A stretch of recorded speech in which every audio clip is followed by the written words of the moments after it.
Kurt, another week of PBT Extra. How was your weekend? Pretty good, pretty mellow. I've just been watching a lot of soccer and hanging at home. I wish I had some great, exciting story. I did go, but you would have enjoyed this. Did go Sunday out here to a tamale festival. Oh, get out of It's here. You like tamales? tradition with families making tamales this time of year in Latin communities. And so there's a tamale festival near us. Went and had some amazing tamales. And like weirdly, like the best one I might have had all day was vegan. And not normally what I'd go for, but it was spectacular. So yeah, it was fun. That's very LA. Yeah, it's very LA. What have you been up to, Corey? The same old for me. It's a lot of art. I've been looking at a lot of art. There's an Edward Hopper show at the Whitney right now, which is spectacular. That's a good one. Oh man, one of my favorite pieces from Hopper is in it. There's two of them actually. One, they're kind of revolving around the stage. One is two performers on stage kind of bidding the audience to do, which I think is such a beautiful kind of farewell, especially when you think about our job, which is to frame other people's legacies, like performers' legacies. I always think about that painting by Hopper as kind of like how do you be generous and make sure you throw people their flowers while they're on stage as they kind of like fade back into, stage left. And then the other one is his wife in a movie theater, and she's kind of like on the side, kind of like being very pensive and thoughtful while the silver screen plays. And I go to a lot of movies. I watch a lot of movies. I haven't been to the theater in a long time, Kurt, much too long, but I watch a lot of movies. And like when you watch a lot of movies, there are times when you kind of like, it's like almost like a temple where you you don't have to be actively watching the movie, like you can let your mind kind of go and you stay off to the side. So I really related to that. I'm like, I've been in that scenario where, a movie's on that I've seen 5 or 6 times, and I'm kind of just like in the corner thinking about something else. It was a very quiet, it was a restful moment, I thought. So I love the show. That's awesome. That's one of my favorite artists and one of the standout pieces of the Chicago Museum, which is like a wildly underrated, great art museum, isn't it? Yeah. The Art Institute of Chicago, just briefly, it's incredible. It's like one of my top 3 favorite museums in the world. It's so great. Yes. Okay. Let's talk about less art, which is unfortunate for me. You know how much I love art and basketball. But let's shift to one of my other favorite topics. I know your favorite topic of basketball. Los Angeles, the Lakers started off rough. We thought, what's going to happen? Can Darvin Ham put all the pieces together? Anthony Davis looks incredible. Yeah. The Lakers they've won 8 of the past 11, and they might actually be able to salvage this season. I'm curious, what are your thoughts on the Lakers right now? First off, Anthony Davis, he was slowed a little at the start of the season with a sore back, and then clearly healthy lately. Because 55 the other night, 44 against Giannis and the Bucks, and what I thought was a real test because they kind of won a lot of games against a soft part of the schedule.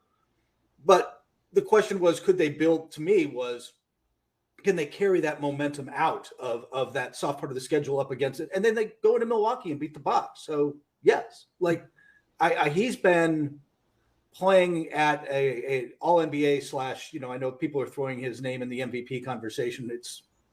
I don't know. We'll see. We'll see if he can sustain this. Then we'll talk.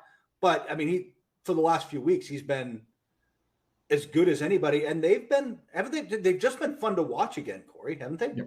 So earlier in the season, we talked about the Lakers, and I said, look, I think this is going to turn around because of one stat, and it's one of your favorite stats, defense. They were like top 5 in most defensive categories, right, early in the season, even though the offense was nowhere to be found, right? Offense was on vacation somewhere in Mexico. I don't know where it was, but it wasn't in LA. Now, Anthony Davis is starting to do what we know Anthony Davis is so capable of doing, but he kind of like I haven't seen like this level of offense production from Anthony Davis. So like for him to be 1, healthy, and then 2, bring it to this next step of, wow, I didn't know there was another nether region. Like there was more in the ether that Anthony Davis hasn't tapped into, which if you watch basketball for the past, if you've watched any basketball for the past 10 years, the fact that there's another space for Anthony Davis should be terrifying for most of us. So now they're still top 10 in defensive rating in the NBA. Plus Anthony Davis bringing this level of offensive production, which is just, stellar. Yeah. And this could be interesting. I really do think that this Laker team, pending, health, they could go a long way, Kurt. First off, you got to give Davis credit for embracing playing center. embracing playing the 5, because he didn't, right? Like that was part of it. He always wanted Dwight Howard next to him or some big body so he could play more of a 4 and not have to make. He's embraced it, Darvin Ham's insistence, but like embraced playing the 5. He stopped. I mean, he's shooting like 1.5 threes a game. He's not hanging out there. He's getting to the rim. He's attacking.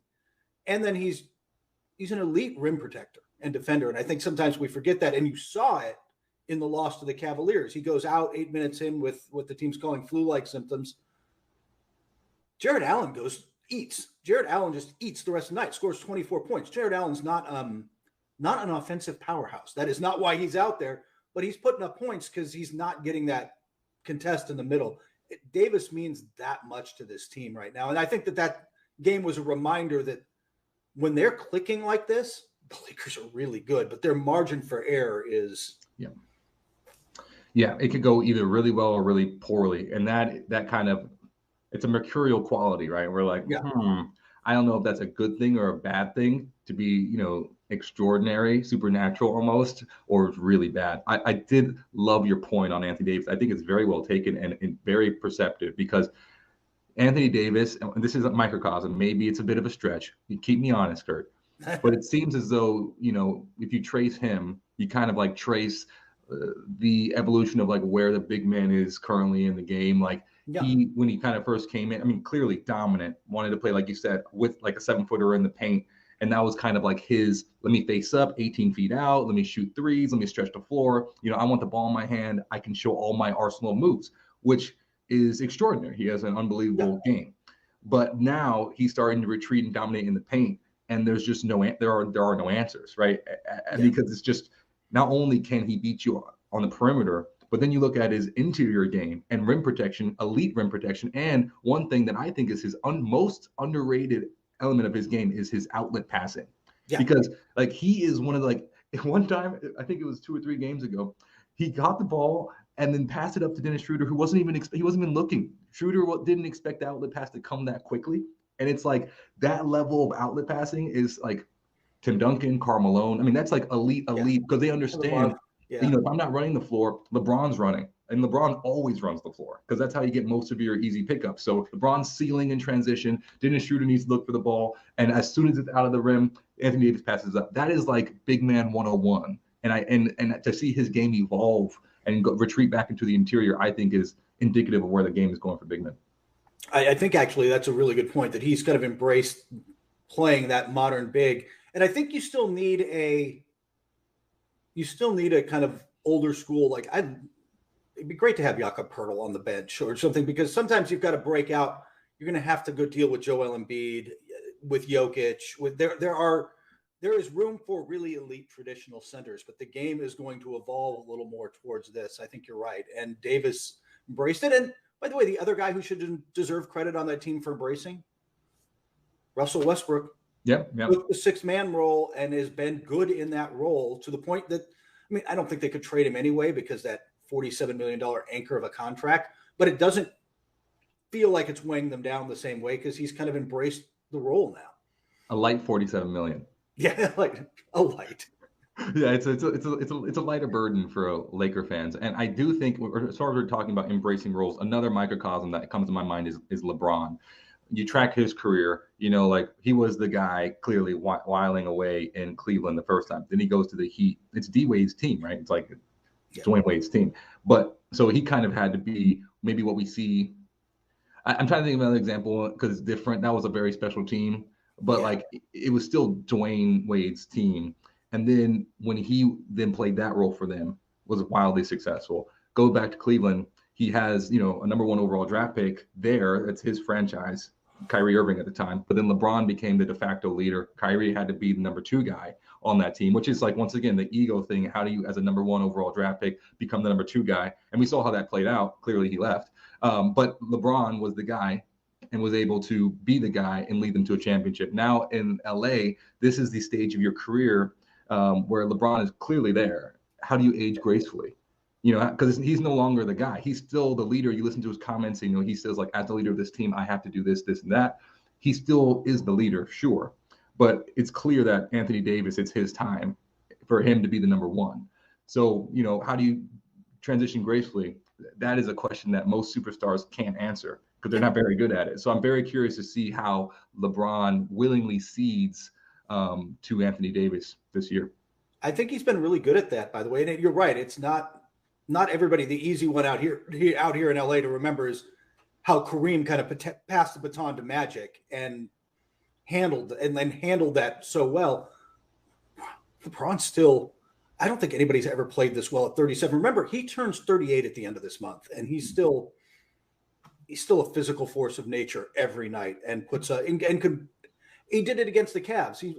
The Lakers stayed in that game because he took over the third. No Davis. All right, I'm just going to take over the third quarter, and it didn't end up being enough, but he made it a game. Yeah, I think the most real life parallel we can see, because you're right, the Kareem's, I mean, great example in LA, but I mean, Magic, he played center, right? Like in that final series, right? Like he played. But the thing about Kareem he was able to kind of step back a little bit. Magic then became the clear leader of that team, a young Magic, and then Kareem walked away a champion, right? Like that was pretty wonderful, a deal to get. And I think what we see here is when Anthony Davis is out and LeBron is the de facto leader, full stop, they're around 8th or 9th in the Western Conference, right? LeBron just signed a contract extension, right? If over the next 3 years, let's say prior to age 40, LeBron can see power in a successful, transition of power from him to Anthony Davis, I think he might be able to go out on top of his career a champion, much like Kareem did. But once again, that's granting a lot of things like health. Anthony Davis has to be healthy, and the whole ego transfer is a very precarious thing that has destroyed a lot of great teams, Kurt. Yeah, and they have to round out the role players on that team. They've been good, but to compete at the next level, there needs to be more. But they've taken such a step forward from where they were a month ago, Corey. It's impressive. Let's talk about the other team in LA, which I think that moniker is pretty disrespectful. I think now the Clippers fans are saying, wait a second, we are the team and the Lakers are the other team in LA, right? Yeah. I mean, the Clippers have Kawhi Leonard and Paul George back on the floor at the same time, which is a statement that you might want to start a parade for. I mean, that's kind of sad also, the fact that is such an exciting statement. But they're 6th in the West right now, 14-11. Where do you think their chances stand as far as becoming truly a championship type of contender? They just need to build chemistry. Don't they just need time? I feel like the Heat are sort of this way, but what the Clippers have done that the Heat didn't do was keep their head above water. I mean, the Heat especially, I don't know if you watched Tuesday night's, that was an ugly loss to Detroit, and they had an ugly loss a couple nights before. The Clippers really have, I mean, I don't want to say they haven't had any ugly losses, but they've done a good job keeping things together, and now they've got this team. Look, they've got some really good lineups. When Kawhi and Paul George are on the floor together, Corey, they're plus 18.5 per 100. Like, they're really good. And they're starting the 5 they've used the most, which is without, obviously, Kawhi, but Reggie Jackson, Luke Kennard, Paul George, Marcus Morris, and Zubac. That's like a plus 15 per 100. Like, they've got really good versatility and rotations and lineups. They just need time, just need chemistry. I don't know about you. Do you trust him as much as I do? I trust Ty Lue. Yeah, I mean, the Clippers, for me, trust is a hard word with them. Yeah. I feel like I have trust issues with that team, and that's okay, I guess. I mean, it's the reality. I don't even really want to trust them because I feel like my heart's gonna get broken. I feel like this is one of those things where there are red flags left and right. And I say this as a basketball fan and as a great admirer of some of the players on this team. Like, personally, I think Batum is a great player. So I think they have the pieces, an owner who wants to spend, a coach who's a championship coach, a deep bench, like you named everything. But the trust issue for me is glaring. And I feel like to get into a relationship with the LA Clippers is, what you're like, it's like very clear, red flags all over the place. And you're taking a gamble. And personally, the part of me that's like the wise, like the good angel is like, don't get in a relationship with the Clippers. And then the bad angels is like, but they have Kawhi, So it's kind of like they're only 1 or 2 pieces away from like, if only this, then we'll win a championship. And that's kind of like I said with the whole, like before with the relationship. If only you were different in this area, then you'd be a great partner. It's kind of how I feel about the Clippers. how would you? I mean, how do you compare it to the other team that hasn't necessarily, although they've looked better lately, much like the Clippers, the Warriors, right? I feel the like Warriors are they different. started I mean, slow, the but I Warriors can go trust them. steady. Yeah, the Warriors are different. I mean, the Warriors are like what, 4 championships, complete dynasty. Steve Kerr's Right. on the way to becoming like the next Greg Popovich. Like he's like the coach of USA basketball, and like Steph is like one of the most rock solid guys in the NBA in terms of like off court, on court. Like he does a great job keeping the thermometer at the place it needs to be. I mean, like I think the Warriors, I have no issues with. The one thing, like I said, the problem with the Clippers is sorry, I shouldn't say the problem. The good thing about the Clippers is that they are able to, like you said, keep afloat without Kawhi and Paul George. But I think that's because necessity is the mother of invention. I think it's because we played so many games without Kawhi and Paul George together over the past couple of years that we've actually learned how to become, a middle of the road team in the Western Conference, 6th, 7th seed without them. And so I think that's a very good sign, I guess. I guess you've been on Kawhi for Leonard for a while. Corey's Jukebox just a couple of weeks ago. You were talking about Kawhi. I know. Like I said, when he's playing, first game back, game winner, and that's the thing I do love about Kawhi is that when he is available, and I mean that in every sense of the word, available, because sometimes, I'm going to leave it there. When he's available, transcendent player. Like I remember when he was trying to say, okay, well maybe I can go win and all these different, but this was before the Lakers won the championship and in the bubble. And I thought, okay, well if LeBron wins with the Heat, with Cleveland after his first stint there, and the Lakers, like you're putting together a pretty compelling case that's super rare in the NBA, right? Yeah. And at the same time, too, like in the shadows, Kawhi was doing that same concept. Spurs, the Raptors, and the Clippers, right? He almost had a chance there, like immediately, to do exactly what LeBron was doing, but like 6 years earlier. And no one was talking about it.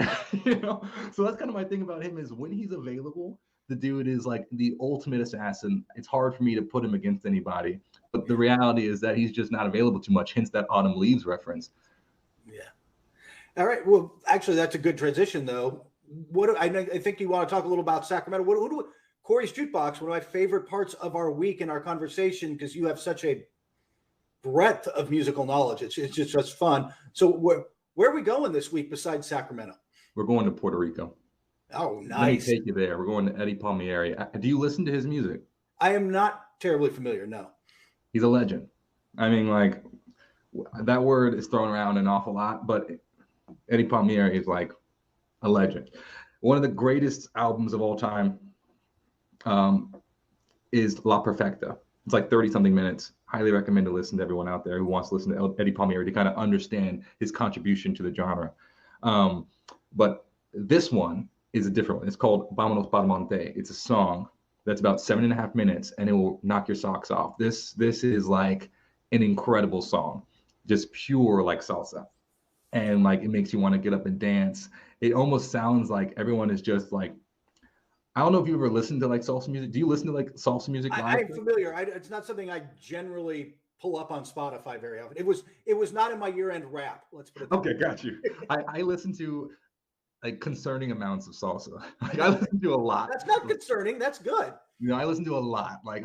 And one thing I love about salsa live too, I like live salsa, is like it sounds like it's very tight, like in the sense that there is like a form, there is a very consistent form, but then within the form there comes like every part of the song where they just let it roll. And I think that's kind of like a really interesting part of the musical genre, where it's like it's very how do you say, like the ceremony of like like the military ceremony, or like the kind of like the European grandeur of all like the parades, and like it's kind of like that. There's like an element of that in the music that's like 3 minutes long, and then there's just 4 minutes of like family cookout where everyone's just dancing, and it's just like grandpa's on the little like shaker, and then like like dad's singing on the guitar. It's like great, and then mom's dancing, like, and your sisters are dancing. Like that's what it breaks into. Yeah. And it's just like 4 minutes of pure family cookout, and that's what I feel like Sacramento is doing right now, where like there was like the consistent form, sure, like trying to change the culture, but right now it's just family cookout, and they're rolling. People are just dancing. Everyone's dancing. It's very exciting to watch. And offensively, it's just like Yeah. And that fits for you, right? That works with the king. Yeah, exactly. And technically, yeah, it's just all dancing right now. I don't know how long the party will last. I think the party's gonna last. Yeah, I think it's gonna end pretty soon, Kurt. The family cookout's got to come to an end pretty soon here. I hope not for Kings fans' sake, because they've had a long few years of how should I put this kindly, because it's the holiday season, not great ownership decisions. So like I'm rooting for their fans to get rewarded a little. But like I said, I mean, look at this. Last 10 games, they've won 7. Yeah. They're sitting right now in the 4th spot. Who's ahead of them? Phoenix. Wow. Yeah. New Orleans, which kind of surprising. Memphis at 3, and then the Kings. So like it's like we're in the prime family cookout right now where everything's great. So they are top 10 this week in the NBA power rankings at NBC Sports. They're playing at that level right now, which is very exciting. I, once again, don't know how long it can be sustained. But that's why I want to go to Vamonos Palmonte, because it's like, let's go to the mountain. Let me take you there to the mountaintop. And right now it's like, and by the way, just last bit on that, it's a masterpiece. Like that album, I think actually is like a masterwork. So, all right, big listen. The next one is Jokic. So for the player, we do team player, as you know, Kurt. Yeah. I wanted to go to Jokic, talking about another master, back-to-back MVP. We had to go with that level of play. We had to invite my friend Beethoven into the pod. Oh, wow. Beethoven, come on. So Eddie, thanks for your contributions. Let's bring in another legend, Beethoven, and come sit with us. The late piano sonatas. This is numbers 28 through 32, performed by Maurizio Pollini, who is a great Italian pianist, like a master. This album is exceptional. Kurt, have you listened to it? I have not, and I probably have heard these back in the day, but I would not be able to recall them. I mean, it's like really crazy, and this is also, if I'm not mistaken, this is also the time in Beethoven's life when he's like fully deaf. No, yeah. So to think about the level of music, being deaf, like being able to write this type of music, other pianists call it otherworldly. Like these are the words they use to describe this suite of piano sonatas. Otherworldly. Arietta is one of the songs, and it's like, it's crazy. It doesn't make any sense. It sounds like there are 3 or 4 pianos being played. So the fact that Beethoven was able to compose music that, in his mind, I guess he was trying to transcend the instrument. Like he was trying to write music that kind of like, because apparently piano was too limiting for him. So imagine trying to write for an instrument that you believe is too limiting for you. And then you're deaf, and you end up with this masterpiece. But the defining quality of this masterpiece is that it's tempestuous, which is, it's basically very indicative of Beethoven's life. The way he writes music, master level, but kind of like there's like these dark moments of like these stormy moments. And I feel like Jokic is like that, where like sometimes we'll see his temper flare, and like you see the tempest underneath the surface. But like, and the Nuggets, generally speaking, tempestuous. Everyone's injured all the time. But like masterpiece after masterpiece by Jokic in the midst of a tempest. So that's why I chose that. And I feel like he's trying to transcend. Like if he goes back to back to back MVP, Kurt, like he's like in the rarest of airs. And like, so I feel like he's trying to transcend what a big man looks like poster MVP. And it's funny because I think you start having the MVP. It's a little early, but you start having the MVP conversation, and it's an incredibly crowded field this early with Curry and Doncic and Antetokounmpo and on down the line. Tatum, I shouldn't leave, and I'm leaving guys out. Jokic has to be in the mix. Like his numbers I think some people got thrown off because his raw counting stat scoring numbers were down early, but that's because he was sharing the ball more. He's got different guys out there, but his impact on the game hasn't changed. And if you watched him last night, he's still a virtuoso passer. It's and the way it's fun to watch them because of the way everybody plays off of him, right? Like if he gets the ball, I'm moving, I'm cutting, because if I do the right thing, I will be rewarded. Yeah, it's almost like having it's hard to kind of, I can't even, do you even have a comp? Like, I don't know what the comp is for him because he breaks the mold. Yeah. That's what I'm saying. It's like he's trying to transcend that position. So to me, that's Corey's jukebox this week. That's great stuff. That was actually fun. So now I got some salsa to listen to this afternoon. Yeah, I'll text it. Actually, I'll text it to you because you have to find, like I'm telling you, it's great. I'll text it to you. Oh, okay, good. Kurt's Corner. This one is fun for me because you have posed a question that I find fascinating. It revolves around an individual named Kyle Kuzma and potentially his trade value in Washington. Remember, just for everyone out there, contextually, Kyle Kuzma, in my mind, like last year at moments was like, man, is he like most improved? Like he was playing at a very high level for a window of that season. Tell me, what exactly is his trade value? That's a really interesting question because it's how you picture him, and we'll get to that in a second. To be fair, this is a guy who's really grown his game. He was a fantastic role player on that championship Lakers team. He came in unheralded out of the basketball powerhouse that is Wyoming. He was earned his spot, earned his role, goes to Washington, and they're like, "Would you want to do more? Do you want to?" And he's grown his game, right? Like he's 20.6 points a game this year, much more of a scoring threat. And here's the question that I think I'll let you answer. I'm going to make you you're Tommy Shepard now. You're GM of the Wizards. Mm-hmm. Put my GM hat on. He's coming up. Do I re-sign him and think of him like a cornerstone or a key part of, if not a cornerstone, a key part of my future with Beal and Porzingis, and we're going to ride this out? Or if I don't think this is going to work long term, am I going to be okay being good if that doesn't mean championship? Or do I need to just chase a championship, at which point I might want to consider selling Kuzma right now at the peak and get as much back as I can and maybe start to move pieces around so that we can tear it down to come back up type of situation, a la Oklahoma City or some of the, a lot of teams that have done this. I don't think they're in that position because they just signed Bradley Beal to like $250 million contract. Yeah. So it's very clear that they're building around him. He's the cornerstone. So if you start with the books, because money talks, right? Like, so if we start with the books, very clearly, Bradley Beal's the cornerstone. Yeah. So then you think, okay, well, moving forward around that, building around Bradley Beal, how do you complement him? Because he's your number one asset.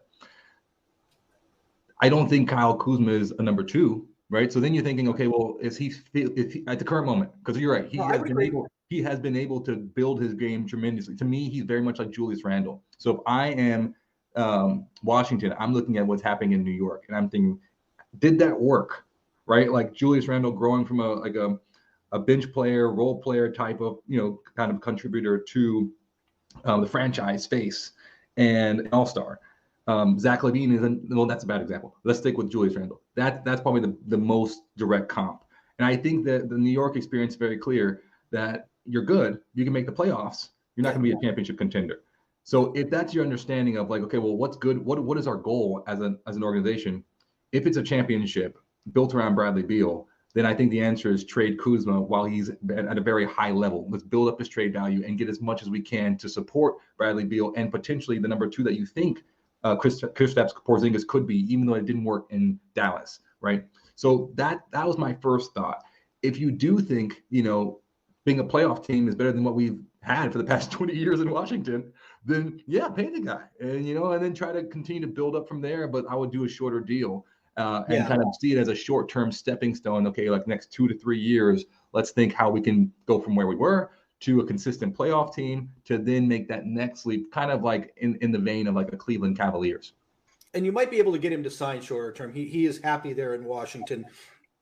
He likes his role. He looks good in the cherry blossom uniforms. We should talk about. They look great. They don't. The cherry. Yeah, wait. The unit. Do you like the unis? I know you like the floor, the cherry blossom floor. I will say the color is hard to watch for 2 hours. It was very charming for about 5 minutes, but then after watching them go up and down, I'm like, this color is a little. Yeah. It's hard to watch. But I do think, Kurt, in 20 years from now, we're gonna see some fashion designer, some streetwear guy is gonna find like old vintage Washington Wizards cherry blossom windbreakers, and they're gonna bring them back, and all these kids are gonna be walking around like New York and LA and all these fringe towns across the United States where the fringe scene is really cool, like in Raleigh, North Carolina kind of stuff, and they'll be rocking vintage Wizards gear. And it's like, do you know who's on that team? Like, no, I didn't know Porzingis, Beal, and Kuzma was on this, but like the merch is like really top shelf.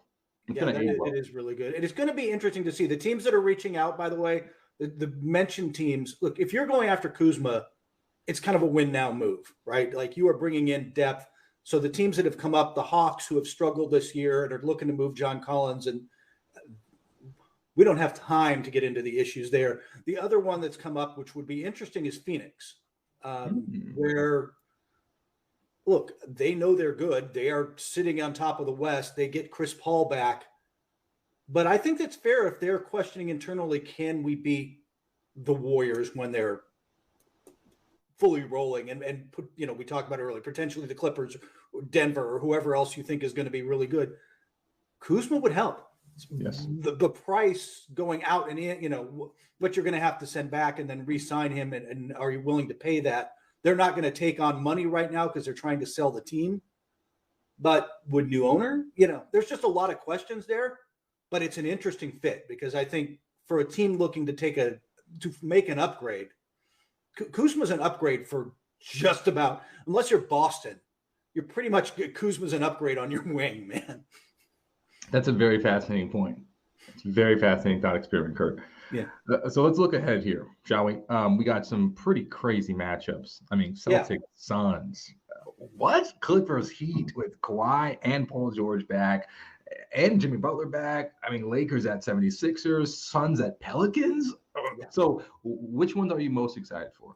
Suns at Pelicans I'm really interested in because I have the question. I'll ask you, are the Pelicans for real? I believe the Suns are good to very good second round playoff team, and we'll see at least, but like very good. Are the Pelicans like I've still as much as they're, by the way, like fourth in our power rankings, like they're playing great basketball. The advanced numbers love them. Don't you still have that? Are they that good? Yeah. No, question about them? I do. Yeah. So I'm really curious to see that one. I hope Thursday night we get to see Kawhi versus Jimmy Butler. That would be so much fun because they are both such physical players that get to their spots. But I am worried the Clippers are on a back-to-back on the road. Kawhi's only going to play one of those two games. And do the Clippers decide to just load up on Orlando, get the quote-unquote sure win? Nothing is sure, but do they do that and then whatever happens with the Heat they live with? Or do they, it'd be interesting to see how they approach that back-to-back. So I hope we get that, but I'm excited about that one. And I'm excited to see Chris Paul back going against the best team in basketball. So that's always fun. That's the nuance that so I was explaining to someone recently that basketball is like a war, it's like a military game, if you will, like kind of like chess.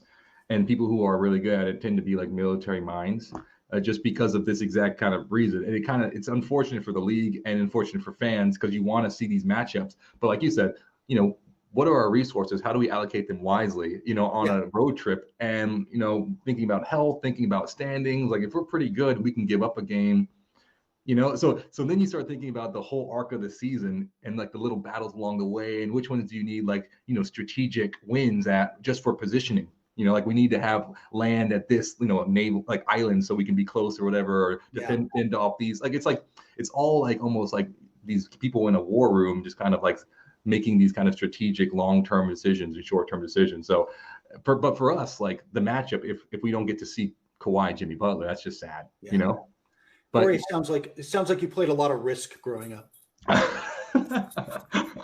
I do love board games. Not very good at them, but I do love them. Okay, so I'm with you though. The one that is the most interesting to me would be Suns Pelicans. The other ones are pretty straightforward, and they're gonna be great games. But that's a good litmus test. Yeah. So last segment, we always wrap up with something fun. There's athletes love to recruit athletes to whatever cities they're in. Aaron Judge just signed with the New York Yankees, but Odell Beckham Jr. trying to figure out where he's going to land. We've seen people be vocal about it.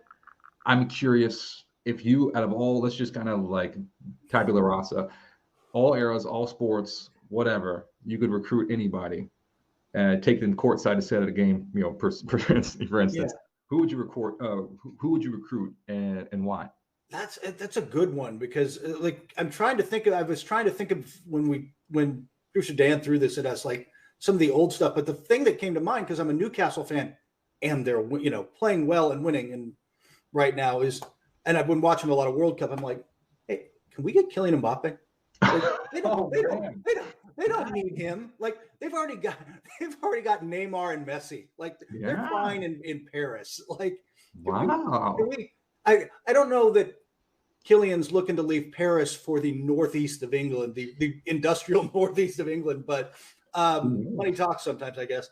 But I'd like, can we? That was the first one to pop because he has looked every bit the best player in the world during the World Cup. So yeah, but the last 2 years would be tough because remember the whole overtures at Real Madrid, and then that whole debacle, and then going back to Paris, and then now saying, "Oh, I want to go to Real Madrid." I mean, so I feel like you would have to do a lot of recruiting, and you wouldn't even know if you would get a sure yes or no. That's a tough one. But if I can do some, my impressive recruiting skills I wasn't the one who was recruited, Corey. What wins over people who were being recruited? Yeah, I mean, I don't know. For me, this is something that's an interesting question for me because I don't know if it's just because of the whole, I don't know if this is, I don't know. But for me, I probably wouldn't even recruit anybody. I'd be like, look, like, you know what it is. Do you want to come to Notre Dame or not? Like, it's kind of like that. That's kind of how I've always been too, I guess. It's kind of like, okay, let me see the data. Let me think about it. Let me make a pros and cons list. And then I'll decide. Like, I don't need to be wine and dine. It's just like, it's pretty apparent to me. Like, give me some time to think and pray about it. And I feel like I've always been attracted to people who are similar. Like if I have to convince you to come to Notre Dame or come play for the Spurs or whatever, I don't think our values are aligned. Clearly, you don't know, what makes Notre Dame special. Because I feel like these places, these organizations, they're kind of like beacons. They're like they emanate a light that draws a certain type of person to them. So like I've always just felt really strong about that, where it's like, if you love faith, if you love excellent football, you love excellent academics, like you're going to end up at Notre Dame, whether I take you to dinner at Ruth Chris or not. Like, you're going to turn down Alabama to come to Notre Dame for a reason. So that's kind of how I always thought about recruiting. I'm like, if you really know what you want and know who you are and know what the value prop that we offer, like you're probably going to be here. And if not, you're going to leave very quickly. You're going to transfer or whatever. So it works itself out. So I probably wouldn't even recruit anybody. And that probably, Kurt, would then bring the most interesting people to me. Really? Maybe. I'm not sure that current Notre Dame coach Marcus Freeman subscribes to your theory. However, he's that's true. I mean, that's true. But like I said, that's probably why I'm not recruiting, because I wouldn't be recruiting. I'd be like, okay, look, like we have a website. Visit Notre Dame. Yeah, you can log in for a tour. That'll be good. You're telling me that you wouldn't want to come, Kurt? I'll tell you my favorite Notre Dame story was my brother got his MBA there. He's a clothes hound, buys all these clothes, gets ready to go back for their calls my mother, like, I don't know, around Thanksgiving. And he's like, hey, I need $500. And like, what? And I have to buy real winter clothes, the kind they don't sell in Southern California because it's cold here. It's cold. It's true. No, it's cold. No, but like I said, it's just funny. I feel like when it comes to recruiting, if you're moved by I feel like you tell your story of like why you chose a place, and if someone else is moved by that, then they come. It kind of just like it gnaws and eats at their conscience, until they make the right decision that they feel like is right. So like, I don't subscribe to the whole I need to wine and dine you to convince you to make this life-changing decision. Like I feel like, just like there's a great saying in the art world, great art announced itself. And I feel like it's the same way with great programs, great teams. Like it markets itself. Like if I have to sell it, I'm kind of like worried about the value prop. Maybe I'm trying to cover something over. So that's my take on recruiting. Super unconventional. Probably shouldn't be a recruiter, but that's it. For all the latest NBA news, articles, and more, you know what? Why don't you head over to NBCsports.com/NBA? You're going to find the best stuff there, courtesy of Kurt and his team. Kurt, I can't wait to talk to you next week. I look forward to it, Corey. Take care, man.